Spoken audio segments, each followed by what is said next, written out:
The day the Sun newspaper went full anti-Corbyn and splashed Corbyn across its front page, there were anecdotally reports of soaring sales. Copies of the paper picked up not by those who agreed with it, but by a whole younger crowd collecting them to set them ablaze on a bonfire. In years to come, this election may come to be seen as a turning point, the point at which the old media, all of us, lost our power. Younger voters relied on their news feeds full of stories that other generations simply weren't seeing.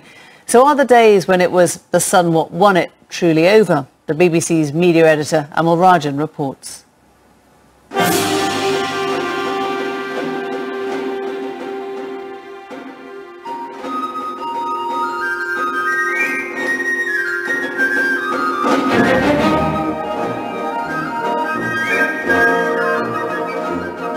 Hello. As you may have noticed, Theresa May wasn't returned to Downing Street with a thumping majority on June the 9th, despite all the warnings about the alternative from what we still call Fleet Street. Don't chuck Britain in the Corbyn. We've had enough of Jez's rubbish. Vote Tory. Britain's newspapers aren't used to being defied. Once upon a time, when the papers spoke, the country listened. If Kinnock wins today, will the last person to leave Britain please turn out the lights? We don't want to influence you in your final judgment on who will be Prime Minister, but if it's a bald bloke with wispy red hair and 2 Ks in his surname, we'll see you at the airport. Or at least if the country appeared to have listened, the papers could claim the credit. It's the Sun what won it. But news just in. Print titles aren't the political power what they used to be. I have to hand it to Kelvin Mackenzie. Back in 1992, he said, will the last person turn the lights off? And essentially claimed all the credit for the Conservative upset win against Neil Kinnock. In fact, that was probably the high point of influence of newspapers. And there were other factors. They just got overwhelmed by the Sun's claims. I think since then, relatively speaking, newspapers' influence has certainly declined. It's not irrelevant, but other voices, as you say, in a fragmented media landscape have become more important. There is unanimous agreement that with declining circulations and the shift to online, newspapers are weaker than in their heyday. They don't have an overall majority at this stage. But perhaps the election of June 2017 was a turning point for Britain's press. Going into the campaign, Theresa May generally received fawning coverage of a kind her predecessors could only dream of, while Jeremy Corbyn was pilloried as an anachronistic idealist. Revealed, Corbyn's manifesto to take Britain back to 1970s. And yet, for the first time in perhaps 4 decades, the likes of Rupert Murdoch and Lord Rothermere didn't get the result they wanted, even though the PM was reinstalled in number 10. Stephen, do you think Fleet Street underestimated Jeremy Corbyn? Yes, there's no doubt it did, but not just Fleet Street. I mean, half of the Labour Party, most of the Tory Party, most of the chattering classes, and Fleet Street, yeah, there's no question. Yet at one of the haunts favoured by hacks in years gone by, Stephen Glover of the Daily Mail warns that the influence of papers can be overstated. I think people are often, particularly on the left, in danger of exaggerating the power of the right-wing press, as though the right-wing press decides the outcome of the election. I don't think it was ever thus. I think even I mean, if you look back to the 1990s, when Blair was courting the Sun and Rupert Murdoch, and in those days the Sun was selling twice as many copies as it does now. Well, I think that the Sun was following Blair as much as Blair was following the Sun, and the Sun knew that some change was going on in society, and it felt it from its readers, so it needed to reposition itself. Like the Mail, the Daily Telegraph has historically been intimate with the Conservative Party. Its editor argues that Jeremy Corbyn got the coverage he deserved. We were surprised that Mrs May didn't win a majority, although she did win the election, but we endorsed her because she was closest to our values. That's not to say that our support was unqualified. We said throughout the campaign that she should have talked more about the economy, and I think it was a failure not to do so. They have a strong record on the economy, a good story to tell, and they didn't.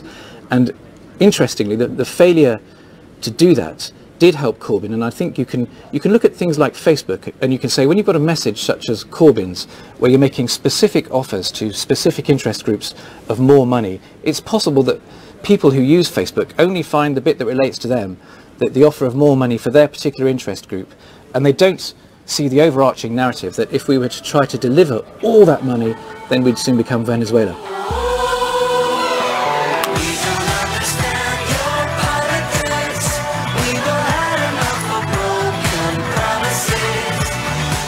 august titles like the Telegraph and Mail have to reckon with a new kind of rival. In an industrial park off the Old Kent Road in London, not far from Peckham, Labour Party member Aaron Bastani has, together with fellow comrades, launched Navarro Media, a left-wing antidote to what he sees as the prevailing conservatism of Fleet Street. So Labour have just increased their share of the vote by 9%, and this marks a watershed moment for the modern Labour Party. Personally, I call myself a libertarian communist. I've also called myself a fully automated luxury communist. People that own newspapers, and sadly many people that write for those same newspapers, simply don't understand how difficult life is for so many in 21st century Britain. The likes of Navarro harness the viral power of Facebook in particular to advance an unfiltered worldview. But are they hacks in the traditional sense? Aren't you in danger of not really being a journalist, but being either an activist or a propagandist? Yeah, I'm politically committed, absolutely, and I wear those commitments very publicly, and I think actually far more journalists in Britain are politically committed than they dare admit. The point is, I'm honest and open about it, and I think the challenge for many people in the media, in print and in broadcast, is to be very clear and open about their commitments. There's very low cost of entry, £10,000, and you can essentially have a TV channel on your Facebook page. And whether you're Navarro Media, whether you're the Financial Times, or whether you're the Guardian, the costs there are the same. And what I'd say to anybody watching this is that go out and do it yourself. I encourage competition. Let them come forth and bring forth their blogs, and I think it's good for our democracy. As Mirror editor Lloyd Embley points out, traditional papers do themselves have huge reach online. I think it is a watershed in some respects, but I think it is wrong to suggest that Fleet Street can't and doesn't move in this modern world. The Mirror has always supported Labour, but last year even they stuck the proverbial boot into Corbyn. Go! Now! In the context of the problem that he was having with the MPs and his Parliamentary Labour Party, at that point we felt that it was so disruptive that it would not be beneficial to the Labour Party in an election. Now that turned out to be incorrect, but at the time that was the basis for what we said. The Mirror and Corbyn have now made up. The deputy editor of another title that warmed to Corbyn acknowledges that his canny use of new alternative media was key. You can put stuff out there unmediated, and also you don't have to give up access, you know, in exchange for the size of your audience, right? Which is always the trade-off that a left-wing politician had to make before. They had to say, okay, the Sun are probably going to be quite hostile to me, but I need to reach their readers. And actually they found a way now. I think Jeremy Corbyn's Facebook page has got 1.1 million likes on it to reach a tabloid-sized audience without having to go through those editorial hoops. Before we pronounce Print's influence dead, it's worth bearing in mind the Tory manifesto acceded to many of Fleet Street's wishes. And let's not forget the outcome of another big vote recently. Your country needs you. Vote Leave today. In terms of the influence of the press, I think that is probably the most significant example in recent times of where the printed press did have an influence. If there is a broad dividing line in British media, it is that print is for the old and online is for the young. The question is how to mix the two. Ever since I've been a journalist, newspapers always wanted to appeal to the young, and they've always failed. When they do try to strain too hard towards younger readers, they find that the younger readers don't buy them, because many young people aren't interested in buying printed newspapers, but they also disenchant their existing readers. If we all say the world is completely atomized, you lose that sense of community. And I think that's what newspapers, great newspapers, have always done. They've had a strong sense of community. We all have to recognize that we don't have a monopoly now. We've got new forces, disruptive forces, that are fundamentally changing the media landscape. Whether the next generation cares about what the papers say is far from clear. But they are breaking and remaking news as we know it. So, will the last person to leave Fleet Street please turn out the lights?